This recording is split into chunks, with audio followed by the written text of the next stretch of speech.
जय भीम, जय भारत, जय संविधान, जय जवान, जय किसान। सर्वप्रथम मैं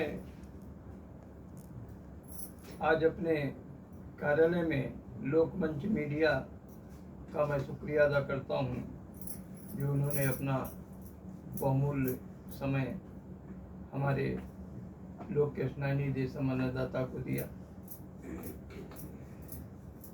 जैसा कि आपने सवाल किया है कि हमारी आगे की कार्य योजनाएं क्या हैं। हमारे देश और प्रदेश में आज़ादी के बाद अम्बेडकरवाद का उदय हुआ। अम्बेडकरवाद के नाम पर देश और प्रदेश में तमाम अम्बेडकर के नाम पर सामाजिक संगठनों का उदय हुआ, राजनीतिक दलों का उदय हुआ। प्रायः देखने में आया कि जितने भी संगठन और राजनीतिक दलों का उदय हुआ वो सदैव मनुवाद, ब्राह्मणवाद, सामंतवाद का विरोध करती रहीं और दलितों, पिछड़ों, अल्पसंख्यकों, आदिवासियों को सम्मान, न्याय दिलाने की बात करती रहीं, किंतु उनकी कार्य योजनाओं पर प्रश्नवाचक चिन्ह खड़ा हो गया। किए गए गहन सर्वेक्षण से यह तथ्य उजागर हुआ कि हमारे भारतवर्ष का सबसे बड़ा प्रदेश उत्तर प्रदेश, वहाँ पर आज़ादी के बाद मोतीलाल शास्त्री के नेतृत्व में भारतीय दलित वर्ग संघ का उदय हुआ, जिसका कार्यालय 4 रॉयल होटल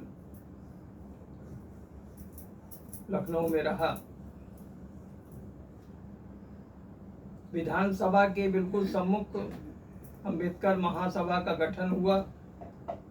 इसके अलावा संपूर्ण प्रदेश के प्रत्येक जनपदों में तमाम संगठनों का उदय हुआ। सभी मनुवाद का विरोध करती रहीं और सामंतवाद का विरोध करती रहीं, दलितों को इंसाफ दिलाने की बात करती रहीं। ये भी उजागर है कि इंडियन जस्टिस पार्टी के नेतृत्वकर्ता doctor Udit Raj, Republican party of India के नेतृत्वकर्ता रामदास अठावले जी कई बार सांसद भी रह चुके हैं। इनका मैं हृदय से सम्मान करता हूँ। इन्होंने भी पूरा इनका राजनीतिक जीवन दलितों, अल्पसंख्यकों को, पिछड़ों को न्याय दिलाने की बात और मनवाद का विरोध करती रही। इसी क्रम में बहुजन समाज पार्टी का उदय हुआ। उसने तो नारे दे दिया कि हमारी बसपा जो है उसके 3 संतान है, दलित, पिछड़ा, मुसलमान। अर्थात उन्हें नारा दे दिया कि बसपा के 3 संतान, दलित, पिछड़ा, मुसलमान। और उन्होंने कहा हमारे जो 3 पुत्र हैं उन्हें 3 लोगों से खतरा हो गया है। उन्होंने कहा तिलक, तराजू और तलवार। आगे का शब्द मैं कहना नहीं चाहता। उन्होंने कहा कि हमारे जो 3 पुत्रों को तिलक से खतरा हो गया, अत्याचार छत्री से खतरा हो गया है। उन्होंने कहा तिलक से खतरा हो गया, तलवार, तिलक, तलवार, यानी ब्राह्मण, क्षत्रिय और वैश्य से हमारे तीनों पुत्रों को खतरा हो गया। और पूरा राजनीतिक जीवन इन्हीं के विरोध एक रचनात्मक अभियान के रूप में। लेकिन इन्होंने अम्बेडकरवाद के नाम पर इन संगठनों ने, इन राजनीतिक दलों ने घृणित राजनीति की। इसलिए कहना पड़ा घृणित राजनीति की ये कल तक इनका इतिहास रहा है, इनका पूरा भौगोलिक चरित्र चित्रण रहा है कि इन्होंने मनवाद, ब्राह्मणवाद का विरोध तो करती रही, लेकिन सत्ता के लोलुपता में फंसकर उन्हीं सामंतवाद जिनको संज्ञा देती थी, जिनको ब्राह्मणवादी व्यवस्था का पोषक मानती थी, उन्हीं के संरक्षण में जाकर सत्ता की लोलुपता में सत्ता गठबंधन करके सत्ता में बैठ गई।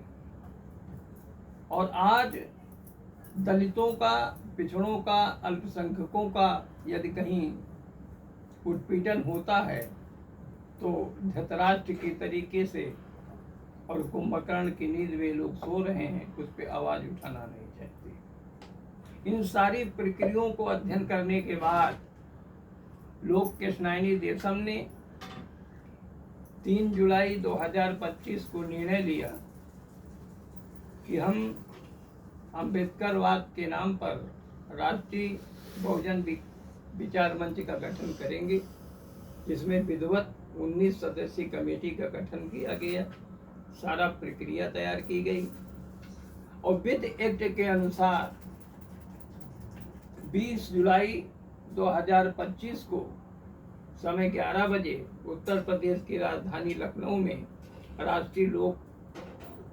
राष्ट्रीय बहुजन विचार मंच का विधिवत स्थापना दिवस बड़े हर्षोल्लास के साथ मनाया गया। और मंच इस बात का संकल्प लेती है कि अगर दलितों, अल्पसंख्यकों, पिछड़ों पर कहीं भी अन्याय होता है, कहीं जुर्म होता है, तो हम राष्ट्रपिता महात्मा गांधी के पद चिन्हों पर चलकर एक रचनात्मक जन आंदोलन खड़ा करेंगे, जनमत संग्रह करेंगे और अब अन्याय के विरुद्ध हम लोग लड़ाई लड़ने के लिए तैयार हैं, क्योंकि बहुत सहे हैं जुल्म, अब ना सहेंगे हम, क्योंकि अपराधियों के दंभ तोड़ने हैं हमें, क्योंकि अपराधियों के दंभ तोड़ने हैं हमें। मैं ब्राह्मण का विरोधी नहीं हूँ, लेकिन ब्राह्मणवादी व्यवस्था का मैं विरोधी हूँ। मैं क्षत्रियों का विरोधी नहीं हूँ, लेकिन सामंतवाद का मैं विरोधी हूँ। यदि कहीं अन्याय होता है, किसी भी जाति वर्ग संप्रदाय का व्यक्ति हो, यदि वो ब्राह्मणवादी हो जाता है, अगर वो सामंतवादी हो जाता है और लोगों का शोषण करता है, तो उसके हम विरुद्ध हैं और उसके विरुद्ध एक रचनात्मक जन आंदोलन करेंगे। और एक बार पुनः मैं लोकमंच मीडिया का आभार व्यक्त करता हूँ कि जो हमारी बात को जनमानस पटल पर रखने के लिए हमारे मध्य आए। जय भीम, जय भारत, जय संविधान।